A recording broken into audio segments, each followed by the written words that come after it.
Well, hi everyone, and welcome to, I guess, the first instalment of our Strange Encounters Downunder new show, if you like.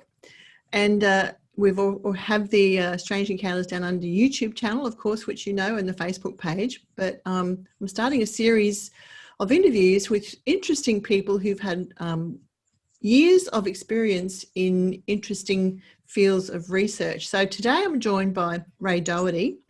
And Ray is a long-standing cryptid and paranormal researcher with over 30 years' experience, and has been researching and investigating mysteries in Australia and around the world. And he's worked in radio for over 20 years, and his interests have brought him to investigate strange formations on the ground on the Darling Downs, just west of Brisbane. I must hear more about that too, Ray. And the jungles of North Queensland in Australia. He featured in Finding Bigfoot Australia and the Boogeyman, and is the creator of the Cryptocast Mystery Radio program, which is the official podcast of the Australian Yowie Project. So welcome, Ray, and thanks for joining me on the Strange Encounters Downunder show. G'day, Sheryl. How are you going? Good, good. I see you're in a nice environment. Sorry? Thanks for having me on your podcast. Oh, great. I'm glad you could join us. So let's start at the beginning, where all good stories start, and ask how you became interested in cryptozoology.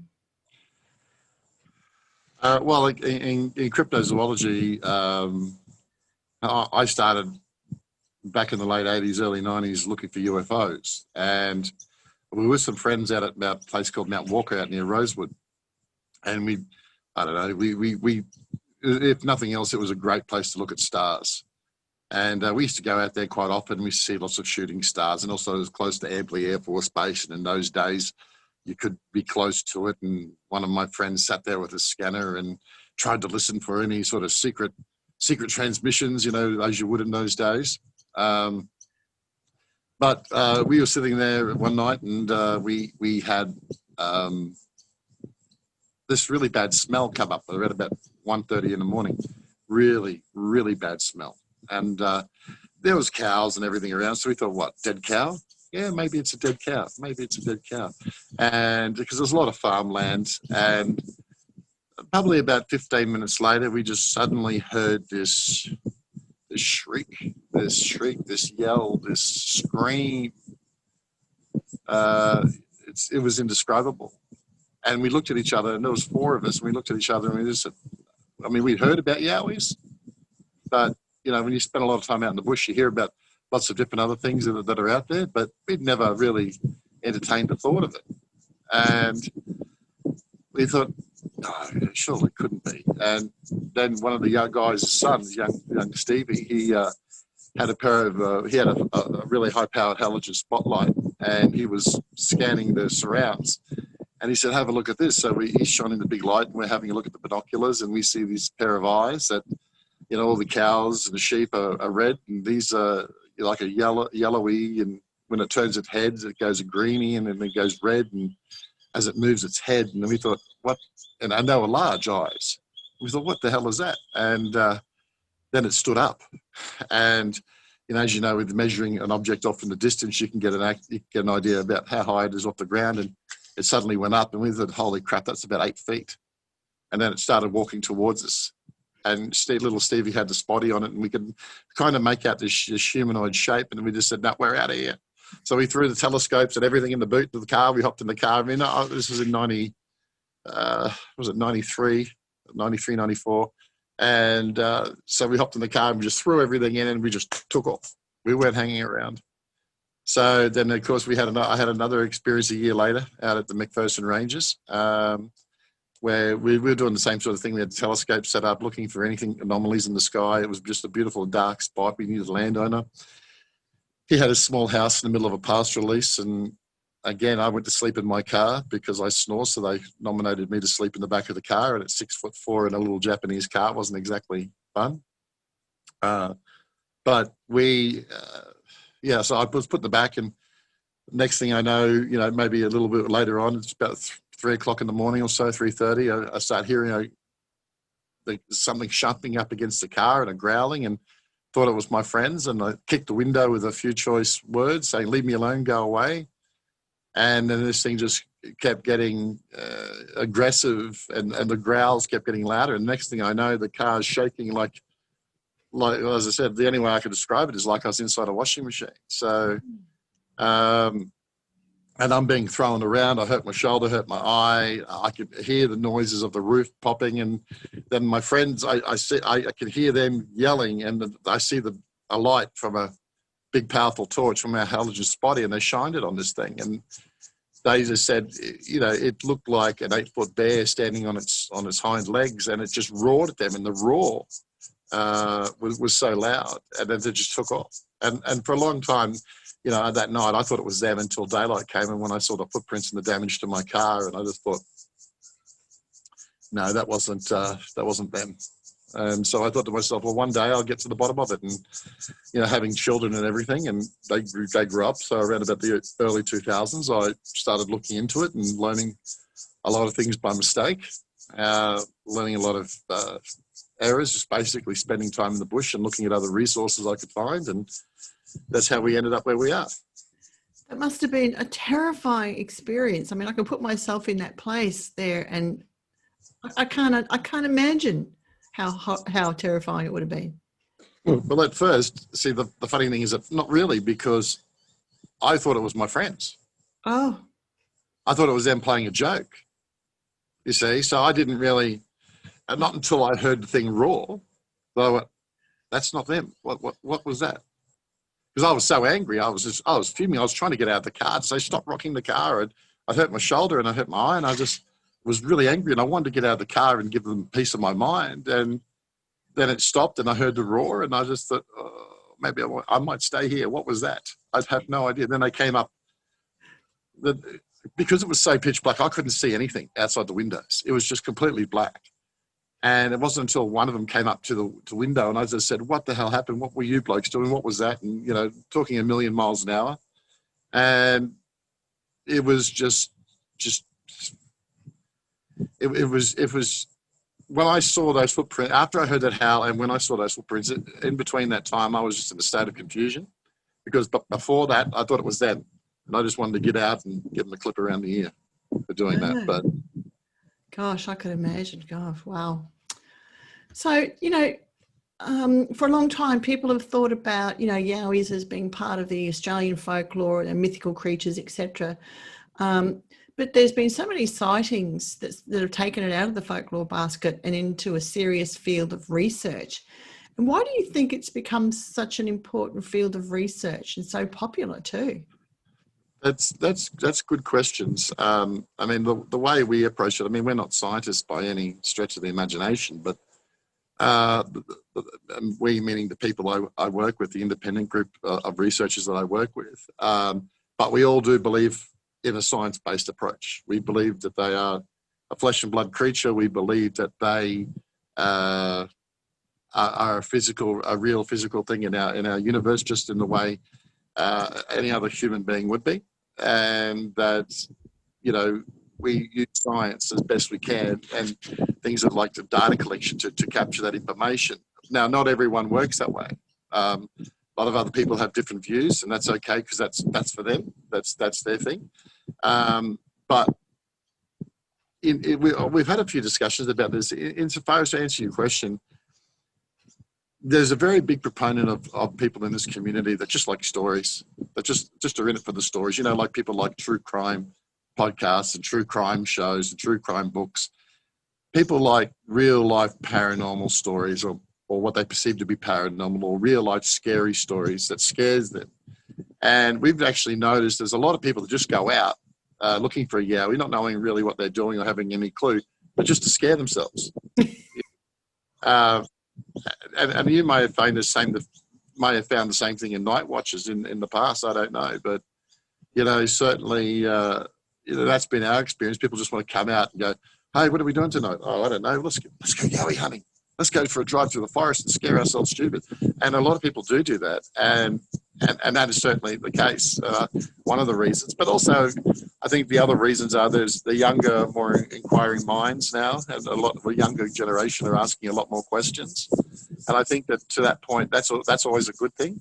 The problem is there's just not that sort of, there's just too much disinformation out there about what these things are, too many opinions, too many ideas. There's no uniform consensus about exactly what those things are, rather than, groups of researchers have their own theories, and to that, like what we do. And I guess we try to create a body of work, as I was talking to you about beforehand, of our information, and hopefully it helps someone else on their journey. So when I started this, the only information there was for me out there was the AYR website. Dean Harris, Australian Yowie Research, and he has this wonderful website full of sightings and full of information database and forums. And back then, you could easily ask a lot of questions, being new, and that certainly was a fantastic resource. And a lot of people still utilise that. But now, it's the explosion of social media. You get someone to read something for 5 minutes, and they go through a walk in the bush and see a shadow, and now they're suddenly an expert. So. Yes, I know the feeling. Yeah, I bet you do. So we try to believe in a science-based approach to what we do, and we've been doing it for a fair while now. And as I said, we're developing other things such as the podcast, and we've got a book in the works that we're doing, as well as a documentary that hopefully will be out at the end of next year. Oh, that's fantastic. So yeah, the book and the doco are the same. So the documentary is an extension of the book. Right. So we've got those things, and as well as we've got new websites coming in the next sort of 6 or 12 months. And then we're going to put everything together under one roof, try to at least anyway. So hopefully it'll be a bit more better for people who are wanting to know information, because as I said, that's the reason we all collate and work together to bring the information together for people who can help people on their journey. That's a big job that you're undertaking, that's for sure. Well, it is. There's a lot to do, but as I was also telling you, I've told a few people during the whole COVID isolation, I blew my knee out and I need a knee reconstruction. So my time in the bush is going to be heavily limited over the next 12 months. So I might have a bit of time to put all this sort of stuff together. Yeah, sure. I was reading this morning on the Trove website that of a case of a hairy man reported in 1909. How far back do those sort of reports go? Do you know? I think the earliest one, so on the podcast, I have 2 little podcasts on the Cryptocast banner. One, which I call just Cryptocast the interviews, where we've done a handful of interviews with a few cryptid researchers from around the world. And also then we have the one called Tales of the Past, and where we read old stories from the Trove website. And the oldest one, I think, at the moment we've found is about 1840. Wow. And I think I can't remember exactly how far back it goes where the newspapers were started. I think it was around the turn of the 1800s. Mm-hmm. But, obviously back then, it took months for stories to find their way from where they happened through to someone who wrote a newspaper. But they're a tremendous resource of information, and they're a tremendous source of stories for people who like stories. Yeah. And but they're a tremendous source of information because they show us, areas that back in the day were just nothing but vast amounts of bushland that today might be heavy residential areas, and some incredible, sightings sort of took place in those regions. Yeah. Speaking of that, what are the most prevalent areas that they're reported that Yowies are seeing, and particularly in Queensland? What are the areas? Yeah, what are the most prevalent areas? Yeah. Well, for me, the Southern Ranges is certainly one. I've never really heavily worked down there because I live up near the Sunshine Coast. So I've always sort of tend to focus on the mountain ranges up around the Sunshine Coast, up as far as we can go, up through past Noosa and then around the tidal coastal areas around the Sunshine Coast. But certainly, the Southern Ranges in southeast Queensland certainly are a very, very hot area. So we're talking, down as far as Woodinbong, certainly that's very, very hot area, through Springbrook, Lamington National Park, all the way up through to Sunshine Coast hinterland, where there's a great source of sightings and a lot of information at the moment. A lot of information out of far North Queensland. Yeah. A lot of great information. So, the quality of the stories, and it's just really, getting people to tell us their accounts so we can start cataloguing them. Traditionally, in the past, I haven't been too interested in other people's stories because we'd had so much research of our own to do in certain areas that we identified. Yeah. And we've just been focusing on that for, the better part of 15 years or more. Yeah. But now, as we go into this content building phase and sort of trying to get a bit more detailed and recent information, certainly talk to people about their encounters are very interesting for us now. Yeah, and I believe there's quite been a few reports up around Cardwell area in North Queensland too, where they have the UFO Festival. Oh, yes. Yeah, because in the afternoons they have people speaking and they share their stories, etc. And there's been quite a few reports there. I'm wanting to get to that festival. I haven't been able to go. I mean, our mutual friend Sifu, I believe, went last year, so it was a pretty good event. I haven't. You tend not to necessarily hear about specific areas per se. Often, it just seems to be the whole region. Yeah. I've got encounters from Atherton, Cairns, Yarrabah, Lakeland, Weipa, and everywhere in between. So it just seems to be basically anything close to the mountains and to dense bushland. The more remote, the better, and the steeper the terrain, the better, and of course, the greatest source of fresh water, the better. Yeah. So it just seems to be stories just coming out from, encounters and quite a few going back a fair way as well as through to the recent. But they just seem to be coming from everywhere up there. Just for me, in what we're finding, doesn't seem to be any one particular place. Yeah. Just lots of places. Yeah, right. On one of your recent Cryptocasts, you also mentioned that there'd been some recent reports from around the Brisbane area. And I was just wondering, what were they? What were people reporting? Well, it's very interesting when they look at you, will look to you for an answer and they don't know themselves. They don't know what they saw, especially because they've never had any encounters.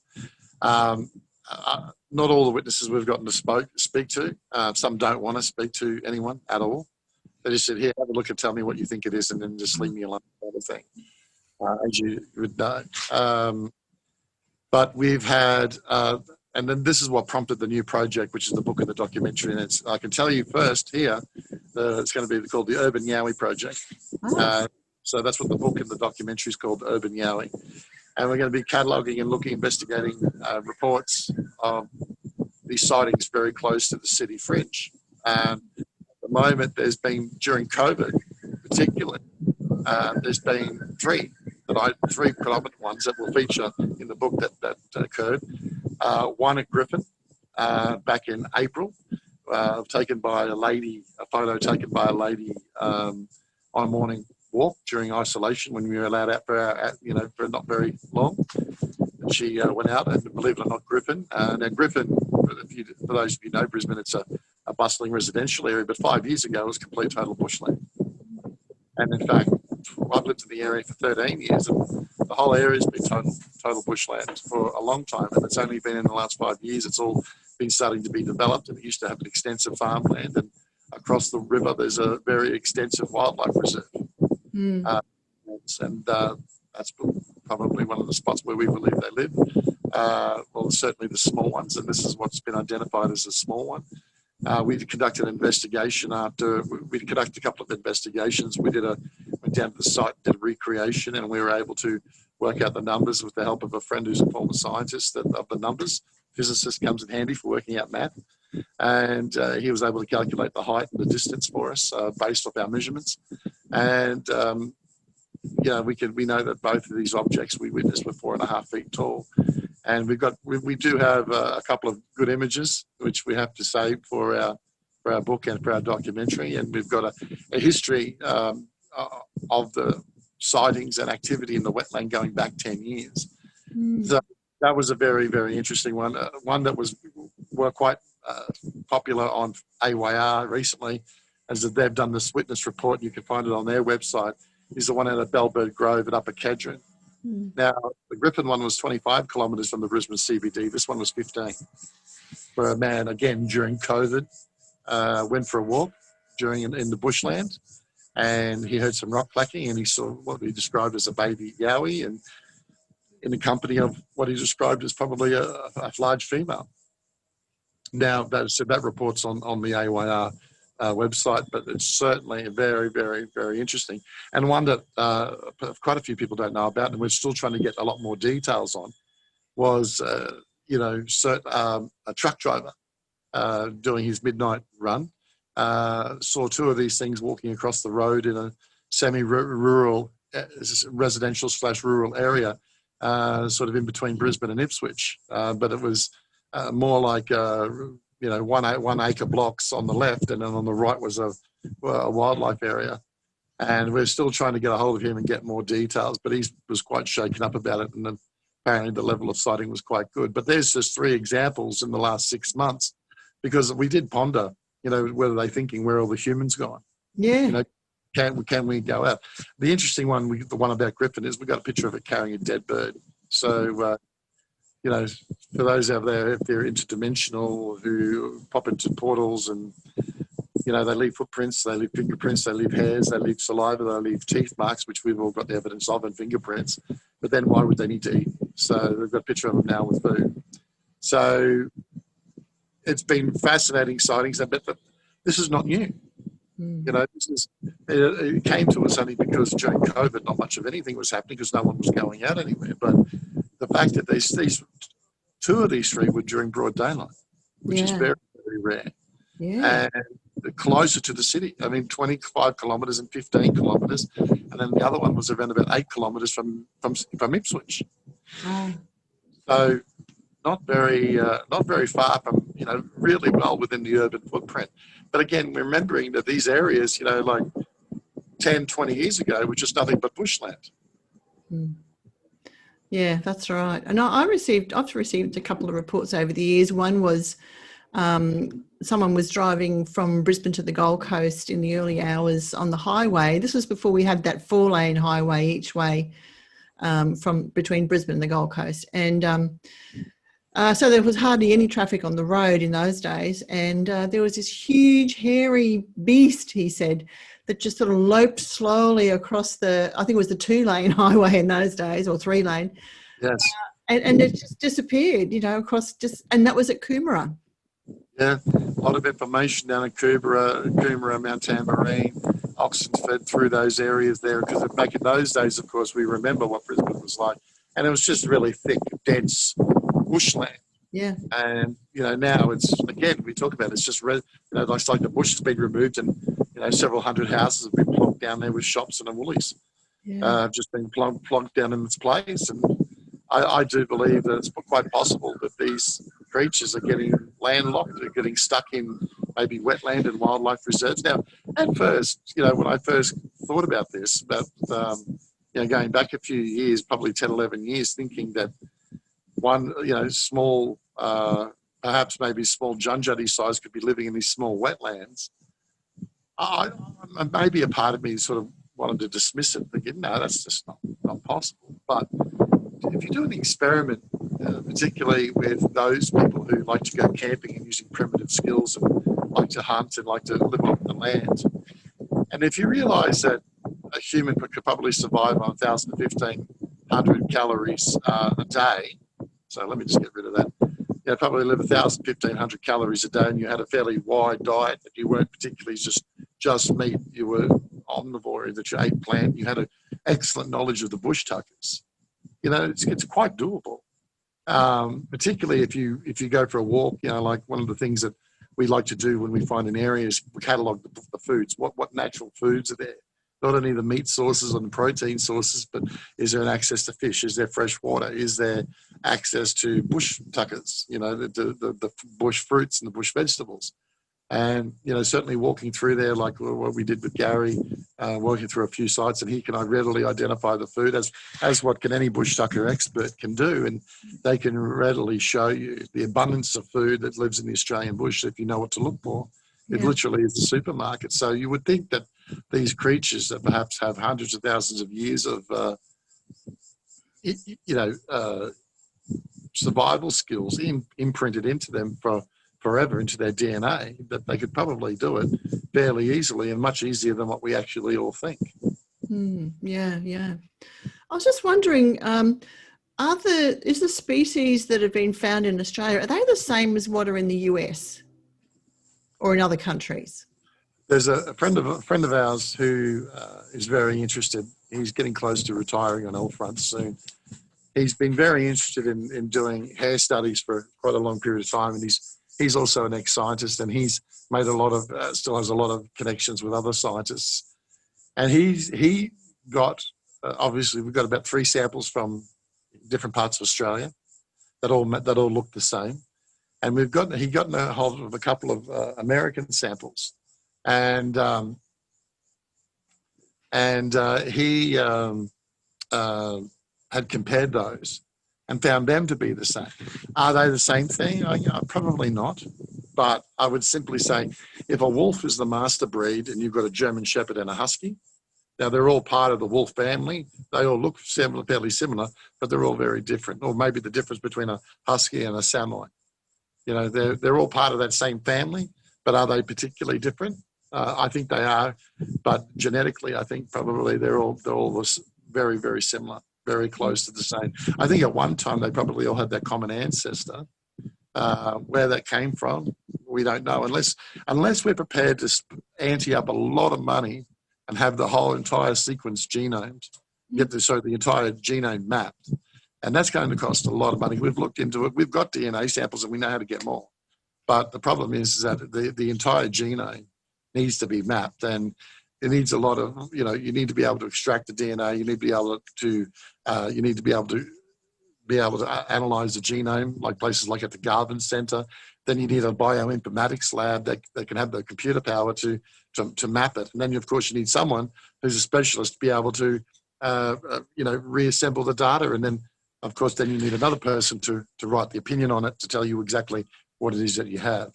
Yeah. And then, of course, it needs to be published in a paper. So, very long process, very long steps, but unfortunately, for the moment at least, well out of any of our budget, because it's probably going to cost you the better part of between $40,000 and $60,000-$70,000. Yeah.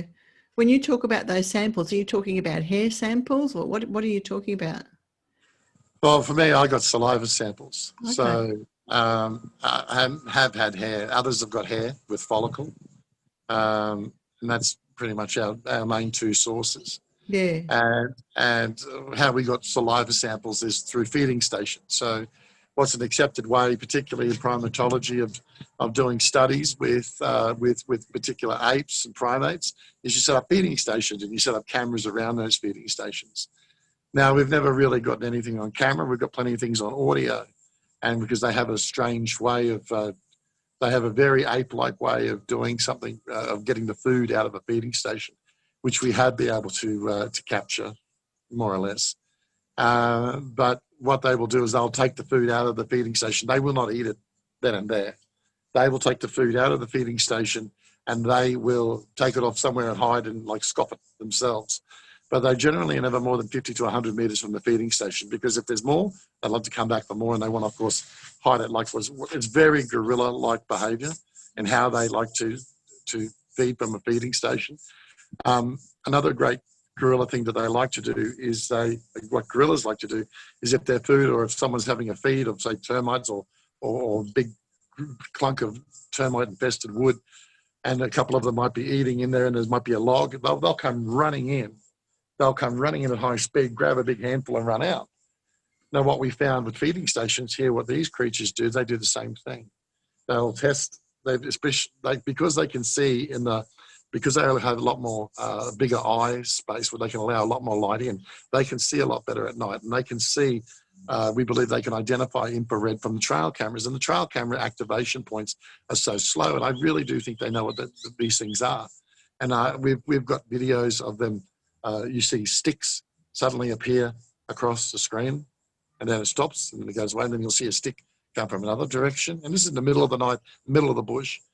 And then what you'll see is the food, and what we do is we use particularly like sweet corn. We put it on a fishing line necklace, and we hang it over a branch so that possums can't get to it. So you have to physically go up and grab it. 1 minute it'll be there, you'll have an activation, and it'll be there swinging. Next minute you'll have an activation, and there'll be nothing there except the bush behind it shaking or moving. Yeah. So something's come running in, grabbed it, and jumped off, and a very similar sort of behaviour. Are they apes? No, then we don't believe they are. I mean, for a long time I did. I really did for a long time, but no, I don't believe that anymore. We pretty much know that there's some form of relic hominid. Right. Has there been any, in recent years, any footage that has been captured that is similar to, and I believe the Patterson-Gimlin footage has never successfully been discredited or authenticated, but has there been any footage showing something like that? Not to my knowledge. A Bigfoot, a Yowie going across, and getting almost the full length of it and that sort of thing. There's been a couple of hoaxes, but that I know of, but not that I know of. But I mean, it's not to say that it hasn't been. It's just nothing I've seen publicly. Yeah. At this point in time, I mean, I did see there was one hoax. I think it was last year up at Bribey Island. A local business up there, and I don't want to mention the business because I don't want to give them the free kick if they perpetrated it. But it was very clearly a kid in a ghillie suit. I mean, at first you go, "Oh wow, look at that! That's impressive." But then you realise, of course, when you do your due diligence on it, you can realise it's a kid in a ghillie suit.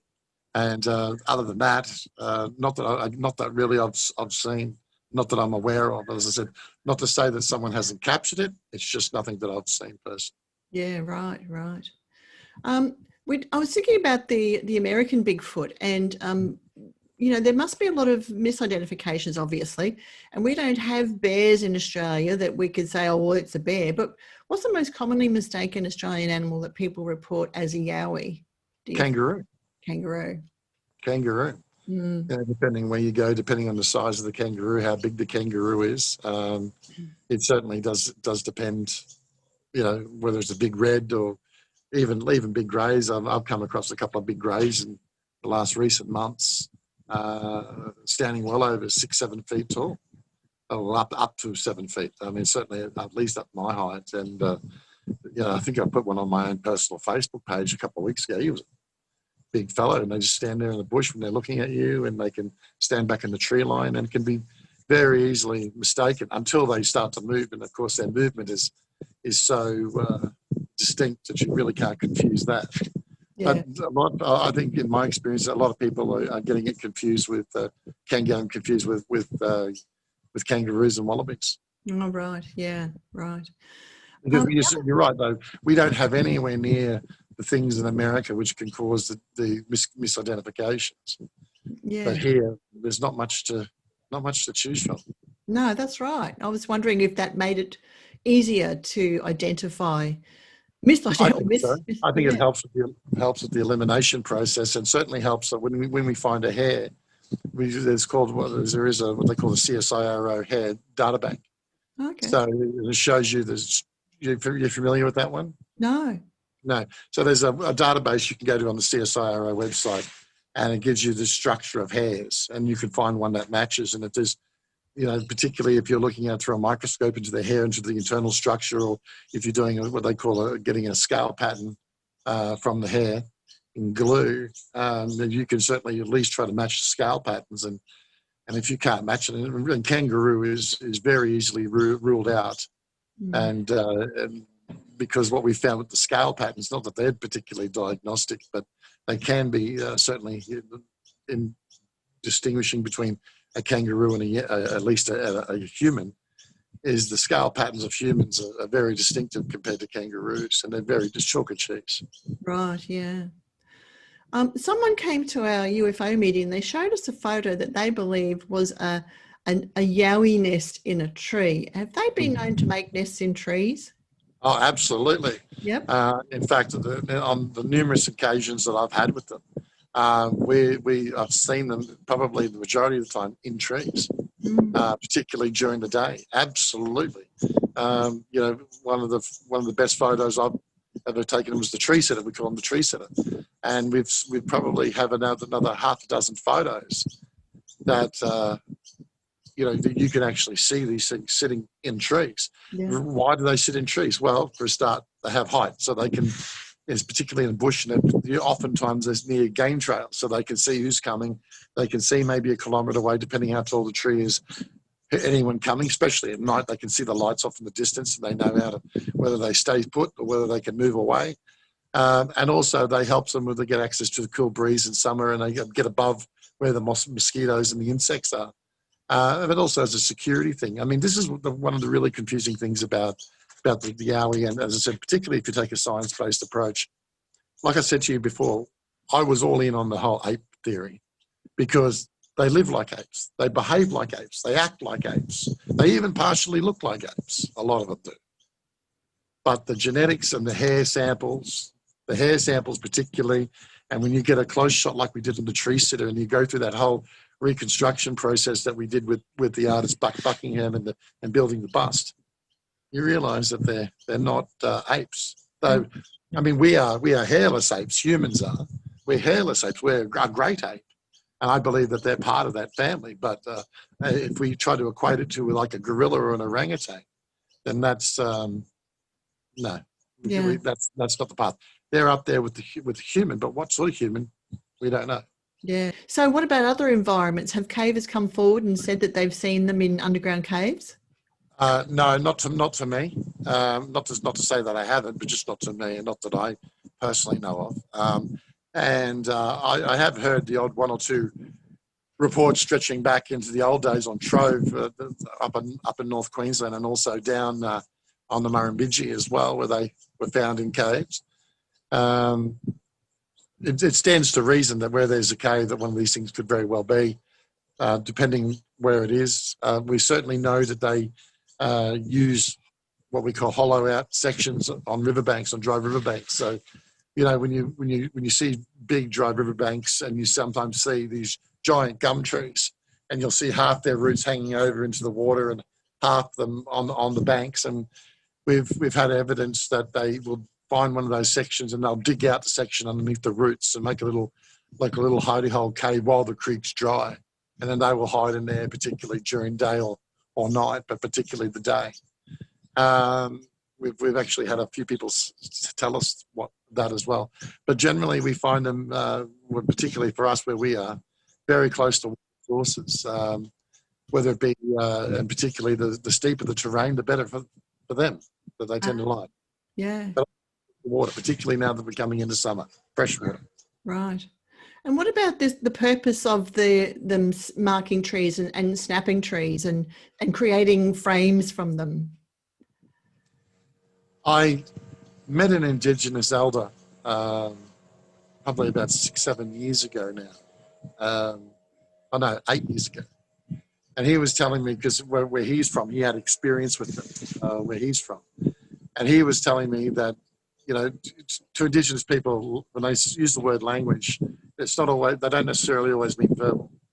They mean verbal, they mean drawings, they mean paintings, and they can also mean other types of arrangements, like sticks. So, for example, in some Indigenous burial cultures, sticks are very important to mark out the grave, those the burial areas, and he was once telling me, if you can understand the hairy man's language, then you can understand what the hairy man. Now, what does all this mean? I mean, that's a very good question.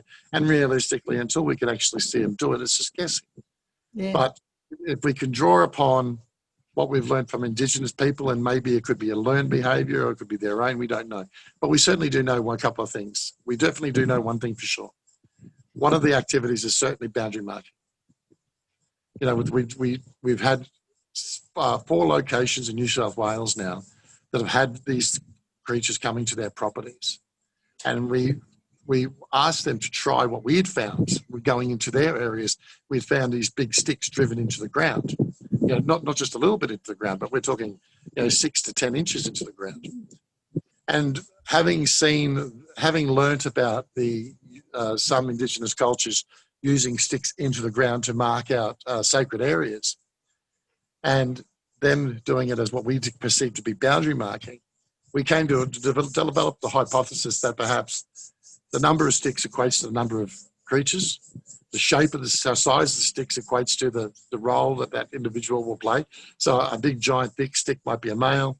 A smaller medium stick might be a female, and smaller sticks might be children, or big sticks could mean anything. So we took that hypothesis and we took it to a few locations in New South Wales through a colleague of mine, Rod, who runs Coffs Harbour in far north New South Wales. Yeah, we research down there, and we tried the sticks in the ground. We said to them, these things were quite invasive, coming up the houses, looking in the windows, tapping on the doors in the middle of the night, upsetting dogs, upsetting animals, taking food out of the gardens, bins, things of that nature, and becoming quite, for lack of a better term, like a pest. Yeah. So we are setting off, particularly, like they like to set off, security lights. You know, the PIR activated, the infrared ones. Yep. So we asked them to put some sticks in the ground, go up to the boundary, so that where your fence joins the bush, and put it on your side of the fence. We asked them what to do, and they did it. And within 2 or 3 days, on the other side of the fence was opposing sticks. And we thought, and they weren't just leaned; they were driven in. One time they were leaned. So what we had asked people to do is to take photos and to look at this and let them report back to us. And this is the information we got back. And when they did that, all the intrusive behaviour stopped. We took that to mean that we were saying to them, okay, these 2 sticks represent how many of us are here. On this side of the wire, it's ours. On that side, yours. And in every one of those instances, every single one of those instances, the invasive behaviour stopped, included. On 3 of those sites, the creatures are still in the area. They're still in that bushland behind the property. But those sticks have remained in situ now for well over 18 months, and they haven't moved. Mm. And so we can only conclude from this study, that that's what that particular aspect means. As for other things, your guess is as good as mine. Until we can see them do it, I think obviously, tree markings, people say bites. I don't believe they bite trees. Again, no one's ever seen them do it. But we do, obviously, what's in trees in Australia is a good source of witchetty grubs. And I think we're using hand sticks and rocks to smash open, and maybe occasionally if they're trying to pry something with their teeth particularly, I don't know. But they could certainly after the grubs. And so do black cockatoos. Yeah, that's right. I don't know the tree bite thing, but certainly harvesting of witchetty grubs. I mean, the problem is there's just no way to differentiate between the birds and the humans doing it. Yeah. But as for the other signs, I'm not really 100% certain. So it is like there's some sort of basic form of communication taking place there, but yes. But I did listen to someone a couple of years ago talking about they'd studied the recordings of the growls and the calls and this and that, and I've since looked it up. I think it was Scott Nelson. And he had he was an ex-Navy guy, and the Navy cryptologist, yes. Yeah, that's right. He'd studied, and he analysed the Sierra sounds. Yeah, what happened with that? Well, nothing. I mean, other than what you see on that video. I mean, he continued, from what I understand. I mean, he's someone I'd love to get on my podcast and talk to about that as well. And Ron Moorhead's appeared on a couple of podcasts here in Australia as well. Look, the work that he's doing in trying to identify language, so I've heard a brief podcast with him before. He's very, very interesting. And he's certainly working very, very hard at trying to decipher. He is convinced that there's a language within the Sierra sounds. But what it is and are we able to replicate it and understand it yet, I don't think we're anywhere near that place. However, in saying that, there have been, we talk about some of the languages that people have talked about is that the common thing they talk about is samurai chatter. The noise of where those sounds like has the old samurais from the old movies talking and just mumbling and bumbling to themselves, and that's what they call it, samurai chatter. And there's a few schools of thought, and it was indicated to us again by some Indigenous elders that Some of them they do have their own language. Most of them, a lot of the ones in their experience do.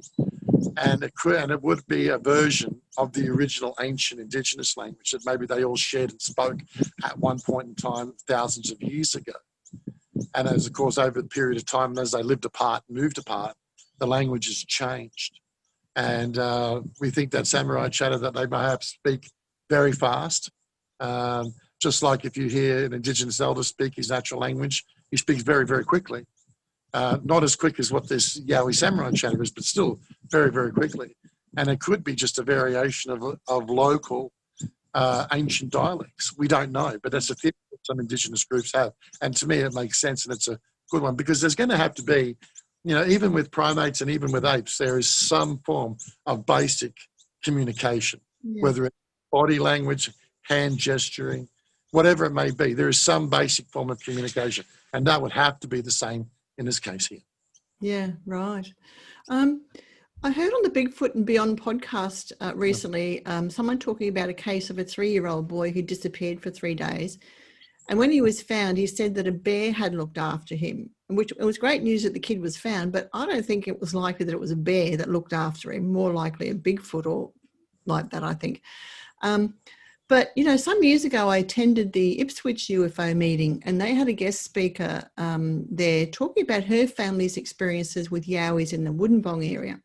And she said that one night they were sitting inside and a Yowie was watching their children through the window, and it was rubbing the window and making a sound like a drawn-out cooing sound that a human would make while it watched the kids.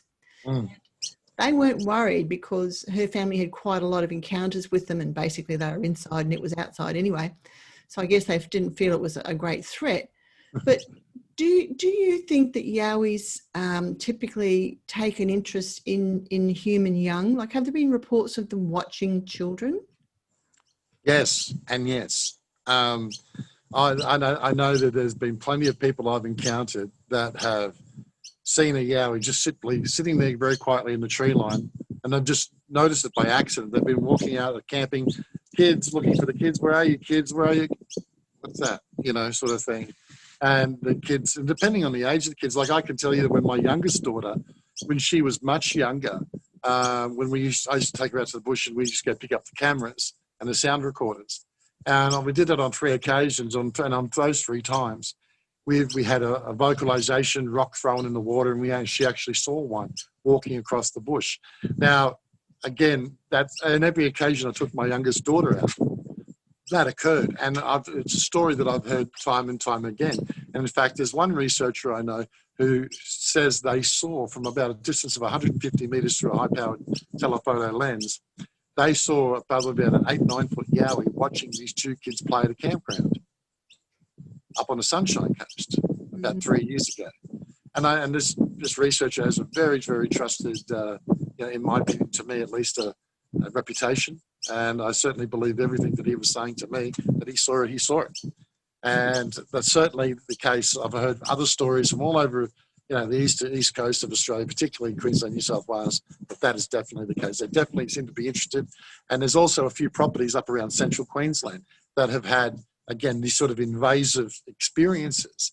And they will too walk up to the houses and look through the windows, but particularly children's windows. So, and there's quite a number of stories to that regard, and particularly up in some certain indigenous cultures up around, the name escapes me, I'm having a mental blank. I can't remember the name of the place. It's about 3-4 hours northwest of Brisbane, up around Gayndah, around that area, up around there. And that area's had a very long history of particularly encounters with Junjutties. And there's many, many stories of like nans watching the kids and doing the housework in the kitchen, and they look out to hear the child playing with someone, and they look out thinking they're playing with another kid, and they look out and they see them playing with a Junjuttie. And there's certainly been quite a number of those stories all throughout Queensland and New South Wales over the years. Yeah. And it's very interesting and maybe a little bit worrying. Yeah. Is that the Kilcoy area? Is it? No, further. up around, okay. up near Gayndah, up through that region, up around the Wide Bay, the inland Wide Bay area. Yeah. I just can't remember the name of the place. It's just.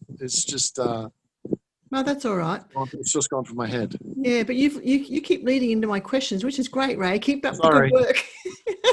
Sorry. Because no, that's great. Because my next question was: are there reports of them being aggressive? Yes, as well. And I think, though, looking at the data we've collected over a long period of time, I think we've broken it down. We've certainly broken it down into a couple of groups. What we call, for lack of a better term, your city or coastal yowies that are used to people that hang around campgrounds, which there are quite a few. We don't believe they're aggressive at all. They're so used to people. They just go, oh, yeah, another human, another loud person, another person's going to leave their junk in our campground in my backyard. Yeah, all right, whatever. We'll just go over here. And we certainly think those, and we certainly know that the difference between male and females is significant. Males are more likely to be confrontational, where females won't. Very similar to that of great apes. But we have found the more remote you go, the more aggressive they are, and the less they care about who you are. Yeah. There's been encounters. I know one young guy up a Weeper in a very remote area who was pig hunting by hand, didn't have any weapons only other than knives and his dogs. Suddenly they made a couple of kills and walking through the fern bush, the fern forest. The dog suddenly stopped dead. They cower off and run back to the car, leaving him by himself. It was that night, and he's suddenly hearing calls from different directions. And he spent the next 6 hours laying still underneath the fern forest and underneath fern debris, fearing for his life. And these things walked around looking for, effectively hunting him. Yeah. As soon as daylight came, he broke and he ran as fast as he could, and having been a former football player, he was in pretty good shape, ran for his car, drove home and rang me as soon as it happened. And this is a young guy who, let me tell you, for his age, he's seen a lot of traumatic stuff. And for him to be unsettled, that didn't unsettle him, but for him to be unsettled by this, it must have been a tremendous experience. Well, that leads me into one of my last questions, really, which relates to the work of David Paulides with his missing 411 cases. Oh, yes. Because I believe David used to be a Bigfoot hunter before he sort of got into, or Bigfoot researcher, I can't say hunter, before he got into what he was doing now with these people who go missing in remote areas. And then, both adults and children who've been found in those areas, not necessarily alive, after search parties have previously gone through the search area. And sometimes they're found with their clothes neatly folded up beside their dead bodies. Yeah. And David doesn't say it, but he never say what he thinks is going on, and not say that publicly. But do you think these missing people cases are related in any way to Yowies or Bigfoot? From my understanding about David is that he's a former police officer. Yep. And then sort of, I don't know too much about his Bigfoot work. Obviously, he's well known for his through the Can-Am project and through the Missing 411, and of course the documentary, the 411, The Hunted. And I think perhaps, yeah, they make a good point, because some of the disappearances in his documentary, are so confounding that there's only one way realistically those people could go, and that's generally up. So what's going to be able to pull them up that quickly? And that's either going to be something with a very strong physical presence or something technological. Yeah. So it's fascinating, the work that he's doing. I wish someone would do it here. I do believe that I think that is just a gold mine, if you could get the cooperation of the certain relevant bodies, government bodies here, like forestry and the police, state polices. It would be fascinating to see. I believe it definitely does happen here. I definitely believe we have the same disappearances here. From what I know, David's even looked into a couple of cases down near Sydney, I believe. But it is fascinating. I believe it does happen here. Do we have any proof? No, but we've got a couple of very interesting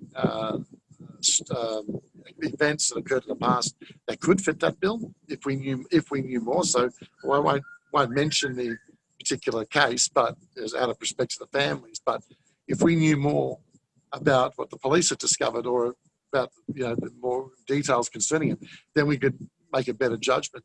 And I tell you, it's a field of research that would just be, I think that in Australia, that would be opening a can of worms. What we do know is that information contained on the New South Wales Police, well, they used to have it on the police website, was that something like on the order of 400 people a year go missing in the Blue Mountains National Park, and only 250 are either located or walk out. So what happens to the rest? Exactly. Yeah. Well, along with Barry Taylor, he and I hosted David here about 3 or 4 years ago, and that was when he was here, and he was down. He'd gone down to the Blue Mountains area, as you were saying, to investigate a few cases down there. So fascinating.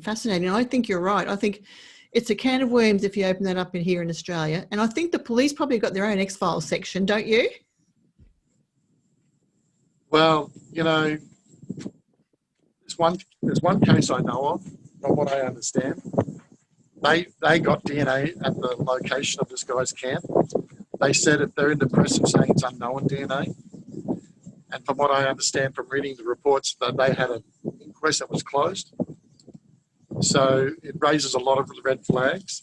And whether they have an I think that was an age-old question, but I think they take notice, particularly of research that's being done, particularly in certain areas, because we all know that if you spend a lot of time in the bush, there's a lot of things that happen in the bush that you can't always get an explanation.